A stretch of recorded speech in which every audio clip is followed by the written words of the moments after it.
বন্ধুসকল, মই হাতীমা আজি আকৌ আপোনালোকৰ মাজলৈ উপস্থিত হলোহি।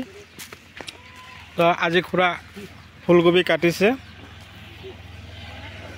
কাটিখিনে ৰ'দত শুকাব দিছে। তো ৰ'দ সিমান নাই, তো আমাৰ ফালে ফুলকবি কাটিখিনে ৰ'দত শুকাব দিব লাগে। ইফালে গাড়ীত একদম পুৰা ভৰ্তি কৰিছে।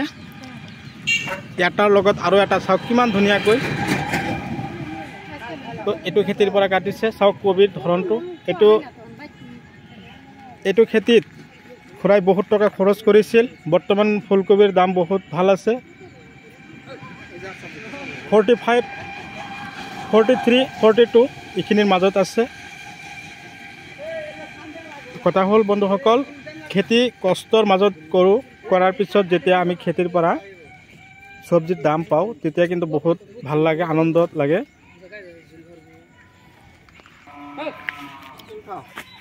চাওক গছটো যেতিয়া খেতিত আছিল তেতিয়া কিমান একদম হেৰি। আৰু ইফালে আকৌ আপোনালোকে ক'ব যে ফুলকবিৰ পাতবিলাক কিয় শুকাব লাগে, শুকালে কি হয়? এইটো এটা আটাইতকৈ ডাঙৰ কথা এইটোৱে, ফুলকবিৰ পাতবিলাক শুকালে বেপাৰীসকলে বেছি লয়। এইকাৰণেই আমাৰ এই ফুলবিলাক দূৰ দূৰণিলৈ আমদানি ৰপ্তানি হৈ থাকে। এঠাইৰ পৰা আন ঠাইলৈ আমি পঠিয়াওঁ। যেতিয়া বেপাৰীসকলে ল'ব, এনেকুৱা ধৰণৰ ডাঙৰ খাচীৰ একদম পূৰা পেক কৰিব, পেক কৰি একদম দূৰ দূৰণিলৈ পঠিয়াব। আৰু এয়া চাওক গাড়ীত যে ভৰাইছে, এইবিলাক মাৰ্কেটত লৈ যাব। লৈ যোৱাৰ পিছত বেপাৰীসকলে বস্তাত যেতিয়া পেক কৰিব তেতিয়া এই শুকাই যোৱা পাতবিলাক ভাঙি নাযায়। আৰু যিটো মেইন ফুলকবি আছে, চাওক এইটো এটা ফুলকবি যে আছে, এই পাতবিলাক যেতিয়া শুকাই যায়, ফুলকবি যদি আপুনি দলিয়াই দিয়ে, বহুত দূৰলৈকে দলিয়াই দিয়ক, আপোনালোকৰ পাতবিলাক, গছৰ পাতবিলাক ভাঙি নাযাব। আৰু যদি কেঁচা থাকোঁতে বা কিবা নিয়ৰৰ টোপালৰ পানী থাকোঁতে যদি আমি কিবা কাৰণত দলিয়াই দিওঁ, তেতিয়া চবখিনি পাত ভাঙি যাব। সেইকাৰণে আমাৰ খাৰুপেটীয়া এৰিয়াত ফুলকবিবিলাক যেতিয়া আমি কাটি বজাৰলৈ লৈ যাওঁ, লৈ যোৱাৰ আগত কমেও 3 ঘণ্টামান আমি ৰ'দত শুকাই লওঁ। চাওক কিমান স্পীডত মাৰি আছে যে এটা পাত ভাঙা নাই। আপোনালোকে চাওক কিমান স্পীডত মাৰাৰ পিছতো এটা পাত ভাঙা নাই। তো আজি খুৰাই যে কাটিছে, টোটেলি ধৰক 6 কুইণ্টেলমান হ'ব। আজি 6 কুইণ্টেলমান কবি হ'ব। তো 30 টকা হিচাপতো যে আহে, তো 6 কুইণ্টেল 3, 6 গুণ 18,000।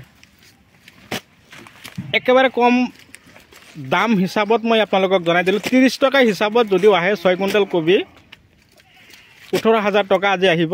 তো কবি কিন্তু যেনেকুৱা আছিল খেতিত তেনেকুৱাই থাকিল। মাজৰ পৰা কাটিছে দুটা এটাকৈ।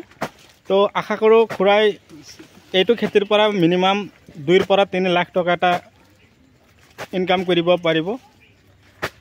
তো আপোনালোকৰ আপাৰ আছাম, লয়াৰ আছামত কেনেকুৱাকৈ কাটে ফুলকবি আপোনালোকে কমেণ্ট কৰি জনাব। যিমান পাৰে মোৰ ভিডিঅ'টো শ্বেয়াৰ কৰিব। যদি মোৰ চেনেলৰ নতুন ভিউৱাৰ্ছ হিচাপে আছে তেনেহ'লে মোৰ চেনেলটো ছাবস্ক্ৰাইব কৰি দিব। কাষত থকা বেল ঘণ্টিটো লাহেকৈ বজাই দিব, যাতে এনেকুৱা ধৰণৰ উন্নত জৈৱিক বৈজ্ঞানিক পদ্ধতিৰে কৰা খেতিৰ ভিডিঅ'ৰ নটিফিকেশ্যন অলৰেডি আপোনালোকে পাই থাকে। চাওক ইয়াত যে আনি আছে আৰু ভৰাই আছে, চাওক ওপৰত মোটামুটি 4-5 ফুট ওখ হোৱাৰ পিছতহে এৰিব। ওপৰত কাপোৰ এটা মাৰি দিব, বাছ। চাওক কিমান স্পীডত মাৰি আছে, এটা পাত ভাঙা নাই। কিন্তু শুকাই যোৱাৰ পিছত এইটো কিন্তু বহুত ভাল।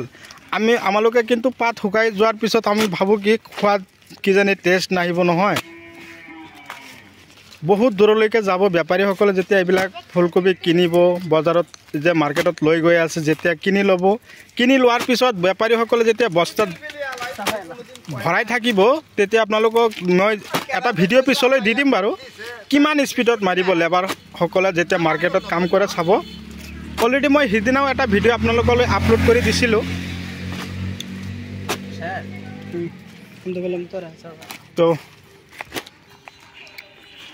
চাওক দুয়োফালে একদম পূৰা পেক কৰিছে। ইফালে চাওক কিমান ধুনীয়াকৈ পেক কৰিছে, পূৰা ফিল আপ।